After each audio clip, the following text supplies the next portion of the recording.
All right, the lockdown riots, economist Steve Moore calling for an end to the shutdown, saying they're, quote, making America an unhappy, unsafe place. And he joins us now. Steve, how do you think it is that the lockdowns have contributed to these riots? I mean, we've said all along that there are a bunch of factors, and we are not discounting what went on in Minneapolis, of course, in the video that people saw or the images that they'll never be able to unsee. But a lot of other factors have played a role as well. How do you think the lockdowns have played into it? Well, that's right, Melissa. And I think it was on your show a couple weeks ago. I predicted if these lockdowns continued, that we would start seeing rioting in the streets. And look, what happened in Minneapolis was certainly the match that lit the fire. But this was a tinderbox. There's no question about it. And that's what happens, unfortunately, when you keep young people locked up for 8 to 10 weeks without anything to do, without a job, without incomes. So I think this was certainly one of the negative repercussions of that lockdown, and hopefully we'll never do this again. My other concern, Melissa, is what is going to happen to these great American cities.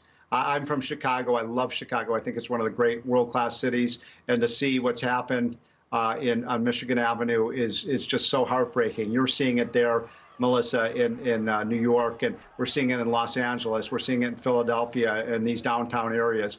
And what I had found in my analysis, Melissa, is it takes a long time when you have riots. We looked at, for example, what happened in the riots of the 1960s. It took years for a lot of these cities to come back. And the most tragic thing, Melissa, is the people who were hurt the most from rioting were the low-income people, mostly minorities, who lived in those neighborhoods.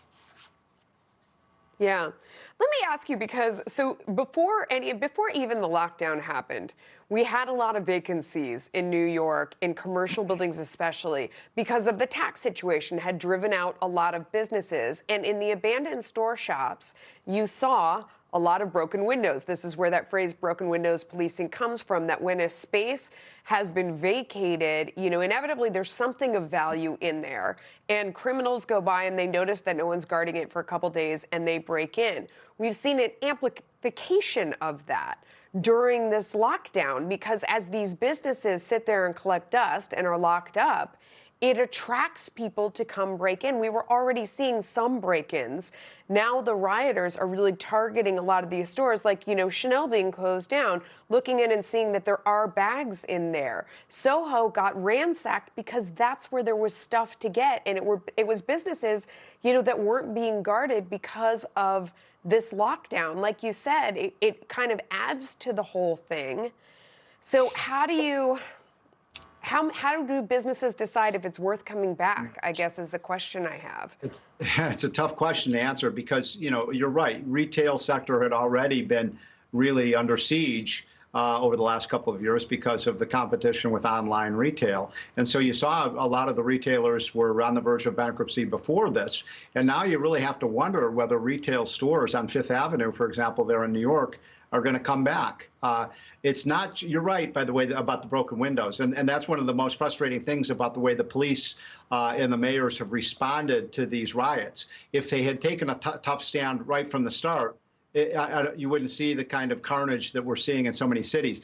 I have a good friend, Melissa, who is a major investor in a lot of the businesses in outside of Seattle, in one of the major shopping areas there, Bellevue. And last night, this wasn't very well covered because it's happening all over, but you had rioters coming in. And these weren't just rioters. These were professional criminal elements that came in. They know what they're doing. They went into the Apple stores. They went into Nordstrom's. They know which stores to go to. And they ransacked the place, literally walking out with millions of dollars of merchandise. And they would fill their trucks and their cars with as much stuff as they could possibly fit in it. And why wouldn't the police block those cars from getting away? But the police took a very passive position. So my point is, I think it's going to be really hard for some of these retail, especially in inner cities, for the retail sector to come back. The other really big problem is right now a lot of people are trying to decide if they're going to come back to the city. Yes. They're trying to see if the schools are going to be open. They're not here. I've talked to many families who are out in the suburbs or, have gone to some other location, and this has sealed the deal not to come back. One of the really dangerous lessons I think that our mayor and our governor here in New York have taught us is that we don't actually need to work here. We were all under this belief that the only way to earn the kind of income that we wanted or do the jobs we wanted is if we physically lived in New York so that we could work at these different institutions, the banks, media, this and that, that's only located here. Now everyone's doing it remotely. Steve, what kind of long-term implications does that have for New York City and other cities like it that have gotten away with murder because we all just needed to be here? You know what's so sad about this, Melissa, when you look at, because I do think there's going to be long-term, when I say long-term, 5-year, 10-year, 15-year implications of the rioting and the way the mayors have so inadequately dealt with this.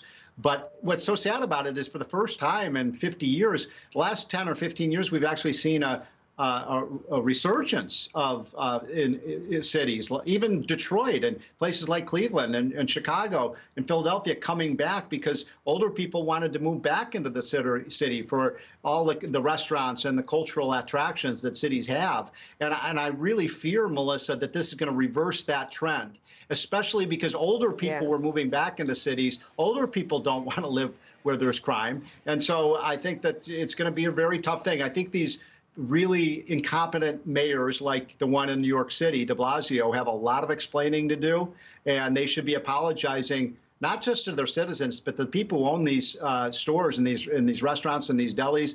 And you know what, Melissa, a lot of them are immigrants. They're minorities who came in with everything they have to build these little businesses and to be, see them destroyed because of the mayor didn't want to take on the looters. I just find that reprehensible. Yeah, it's really unfortunate. All right, Steve Moore, thank you so much for coming on today.